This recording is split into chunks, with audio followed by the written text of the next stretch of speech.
So we're going to do a brief review of 23. So the first one was essentially grappling the hands with a missed thrust. So if you thrust in at me, go ahead and thrust, right? And then I push in and catch this, right? So doing it in reverse. So I thrust in, you're going to displace, parry that to the side. But you want to catch my hand, not the... Oh, catch your hand? Yeah, so it's a hand, it's a grapple, so you're actually going for the body. So you're going to displace with the strong on the weak, and then... Come like here? Or as long as you're catching my hand, okay, you're fine. The whole thing is that this is a little bit of an odd angle for it. Like if you went under, no, under with your hand. Oh, okay. So assuming I'm thrusting this way, right? And then you want to step under with this hand and then push my hand away. That opens up your sword, and then I'm going to be trying to come back this way. So you're not going to just let go of the hand. Right.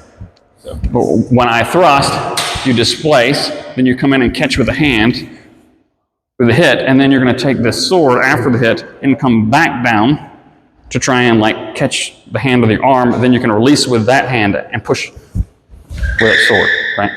So whether you do it either this way, or even if I do it like this way, you parry and you can catch this, and then, right, to prevent that sword from coming back at you.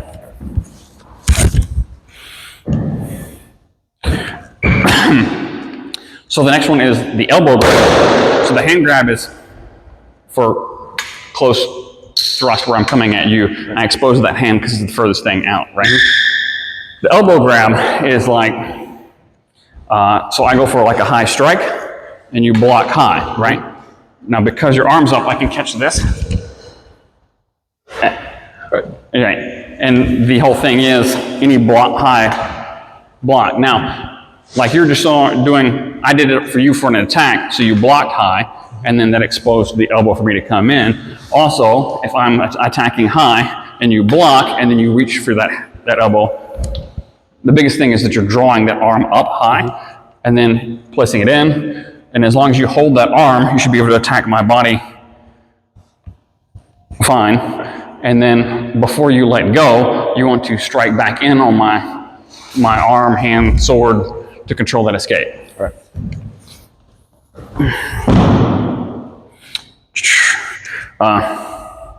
The grabbing the blade. So if we're ready, striking at each other, and then I manage to catch at the moment of stop, you don't grab the blade this way. You grab the blade up this way so that you don't catch any of the sharp edges. If you cut in this way and then you were to pull the sword back, you would cut into my hand. If I bring it up this way, I should catch it in advance, and I'm going with the flow of the weapon, so I shouldn't ever have to touch the sharp edge. So that's typically like you're striking in and then up, and then as soon as you do it, you have the exposed. You want to try and pull this tight in any way, shape, or form, so even if you're pulling it across this way, you can hit this and then back over, strike at the sword, control your escape. Okay?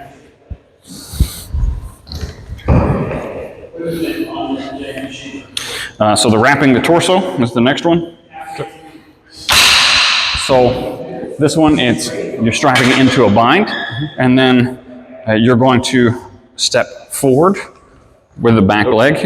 I'll demonstrate, then we'll do. So step forward with this one as I'm here, and because I'm putting this foot beside, I can wrap around this way, catch this sword, and then cut this way. Now in this case, I can still do the parry discard, but it's less important because you're already losing your measure across your body. Yeah. So we strike, and then you're going to step beside me.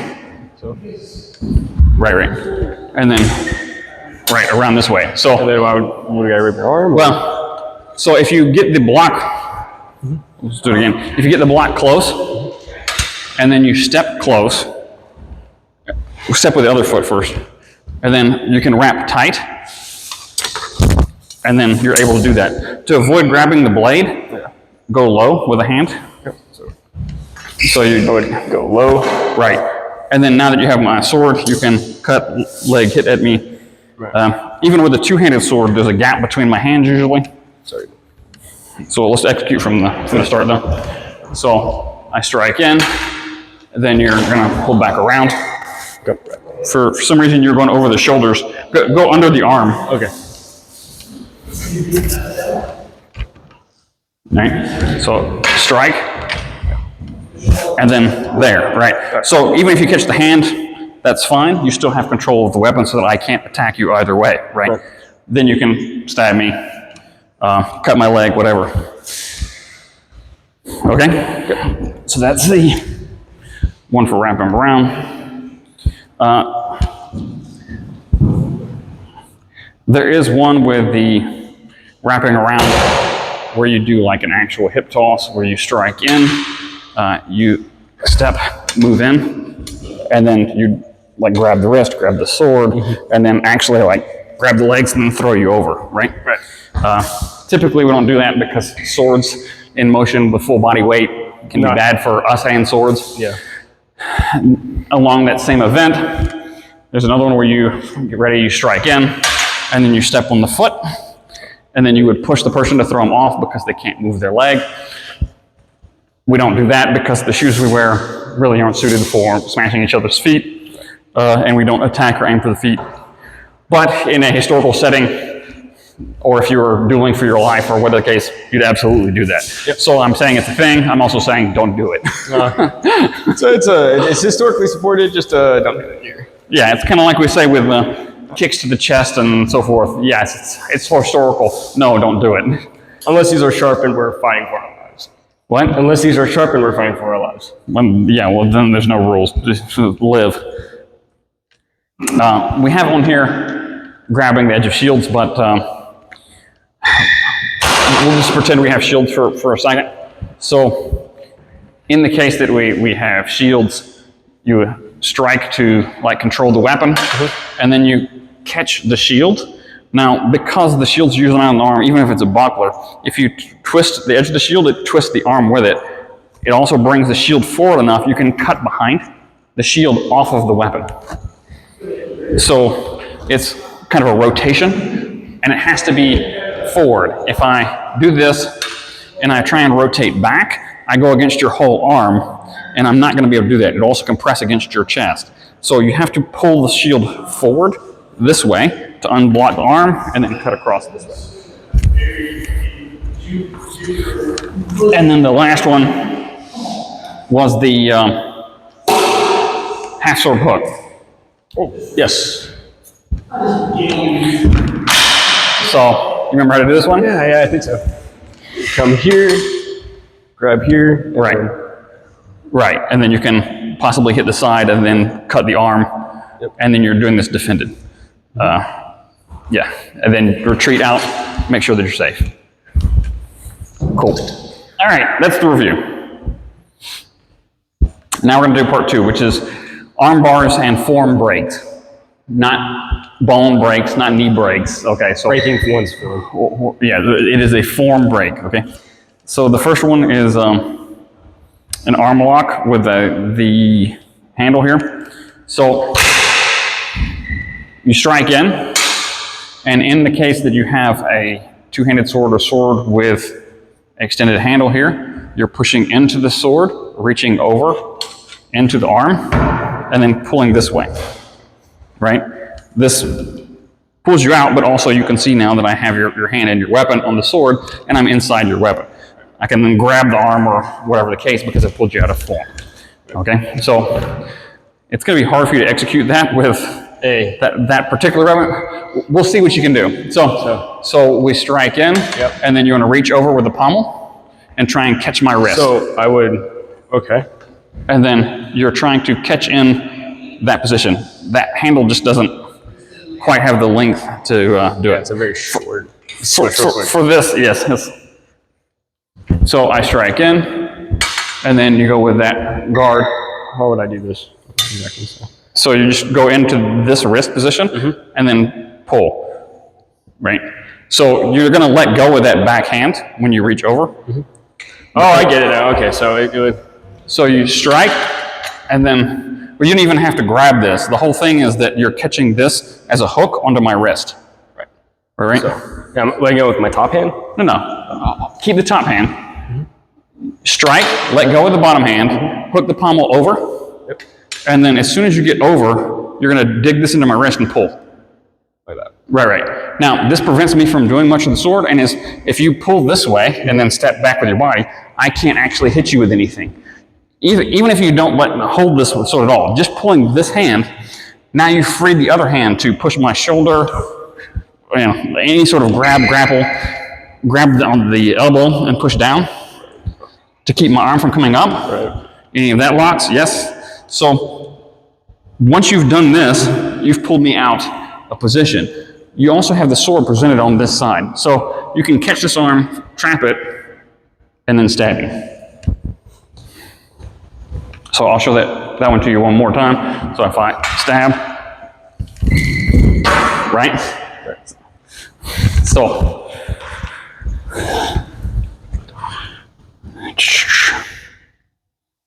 all right. I have to be careful with this one. One, you're doing a one-handed sword, but two, I don't want to actually hurt your wrist. So this is the sword steel, okay? So you step in, you lock the blades, and then this is the one where you catch and then grab it this way. And you see, I place the sword on the back of my hand and should pull it loose, right? It breaks the wrist form. Now, just so that you're aware, it works with a two-handed weapon too. I don't know how well, this one doesn't have a pommel. Let me switch swords real quick.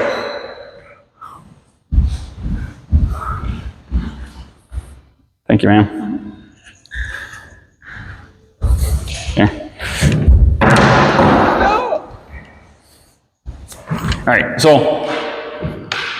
so we strike in here, grab this, and then if I bring this over, it should strip it out of that hand. You can throw it out to the side. There's a difference of whether you do like a one wrist grab, which you can kind of grab this way, which is kind of what we did in the first one, and then also if you don't let go, and if you've got both hands, I can do this across or even under this way and push into the other hand. Sometimes you'll catch it right, sometimes you won't. So you go deep with it and then pry the hands by pushing against the flat of the blade, right? It's going to break that wrist. Particularly when done with full body force and speed, it's pretty good at yanking it.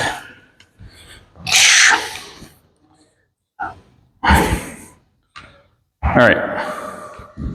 The next one is elbow breaks.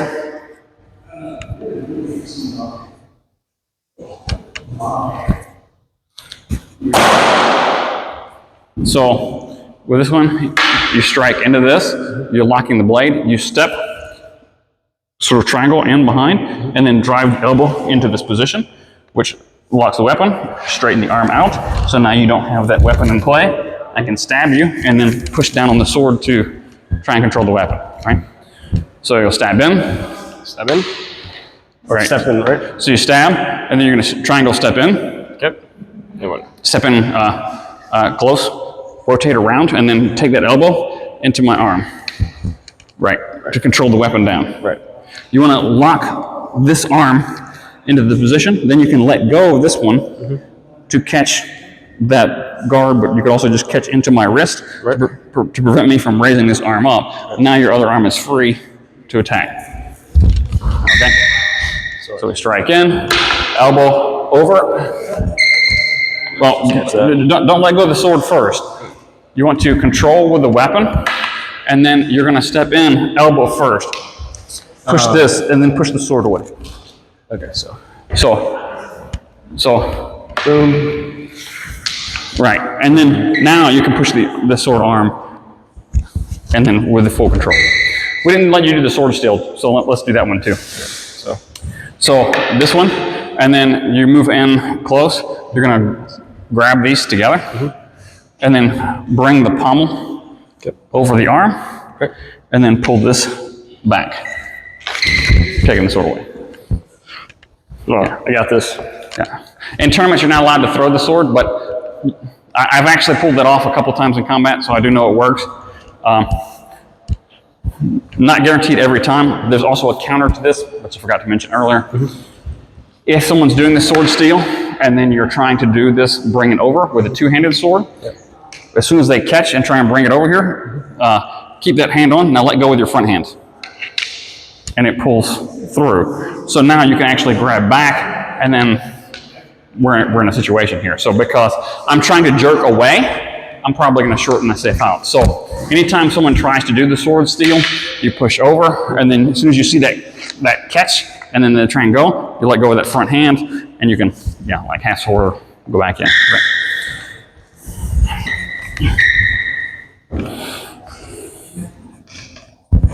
Okay. There's one more elbow break.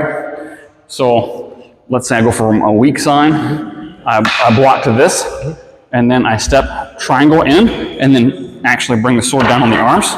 This is to prevent your reprisal, because now your arms can't swing the sword back at me. Yeah, my arms are cut off. And then I slice back. I would say, my arms are indeed cut off. All right, so it works better from the weak side. Okay. So I block this way, and then you cut down. Yes.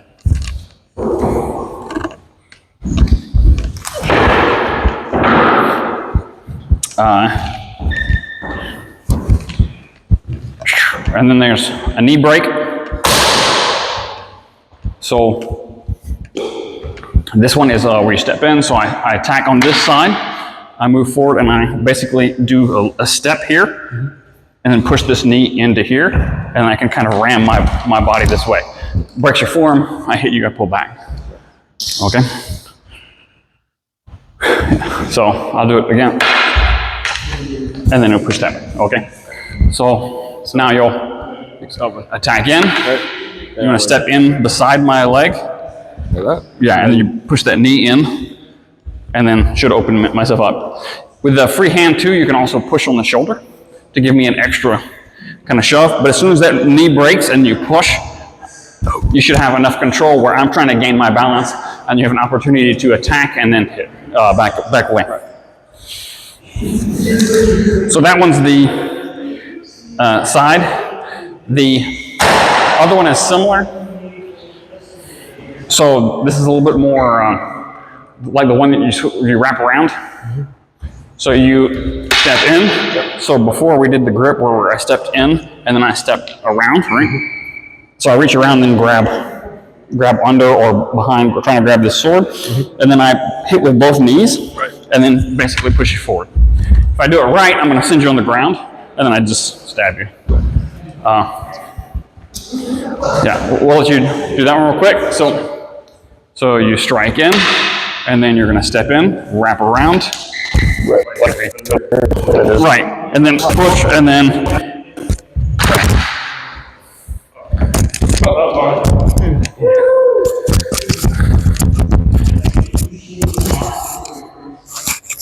All right, so the last one is, again, one of those things where I'm going to explain it, but we're not allowed to use it. Okay. What'd you do? What'd you say? Oh, this motherfucker. Okay, so the other one is the leg sweep. So you strike in, similar to the ones where you step. You step with the outside leg to break that form and then push over. When you're doing the leg sweep, you're actually going to step in and then hit with the inside, and you would kick with this to push in, right? So to prevent injury, we don't allow it, and it's not allowed in HEMA, but you would absolutely just drive that heel back in, okay? So let me try it real quick. Right. Yeah. And that's going to send somebody down.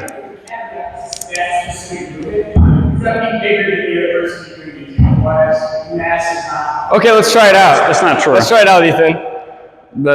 To cause someone to drop down, all you need to do is hit them with a heel in the back of the knee.